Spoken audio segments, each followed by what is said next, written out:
तुलाही आलेले प्रपोजल्स किंवा केलेले प्रपोजल्स, हटके प्रपोजल्स काहीतरी आज शेअर करा.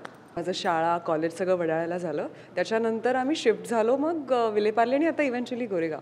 सो इथे आल्यानंतर रँडम दिवशी मला एक कॉल येतो वडाळा पोलीस स्टेशनमधून की तुमच्या नावावर एक कंप्लेंट रजिस्टर झाली आहे. हे हा ॲड्रेस होता का तुमचा? म्हटलं हो, हा माझा ॲड्रेस होता. तर असं असं या. मग मी पप्पांना फोन केला. म्हटलं पप्पा अशी एक कंप्लेंट झाली आहे. कुठली कंप्लेंट मला काही बोलले नाही, पण हे अधिकारी आहेत. सो पप्पा म्हणाले तू नको करूस फोन, मी करतो. मग पप्पानी फोनाफोनी केली आणि विचारलं तर खरंच एक कंप्लेंट रजिस्टर झाली होती. मग एका दिवशी मी, माझे वडील, माझा भाऊ आणि माझी बहीण असे आम्ही चौघे गेलो वडाळा पोलीस स्टेशनला. आम्ही जिकडे आधी राहायचो. पहिल्यांदा मी असं पोलीस स्टेशन पाहिलं आणि असं छान आणि छान होतं वातावरण. मी खूप एक्सायटेड होते की अरे वा पोलीस कंप्लेंट आलं की मला ते वातावरणच आवडलं की खरोखरचं पोलीस स्टेशन आणि मग बसलोय मग कंप्लेंट हे सगळं.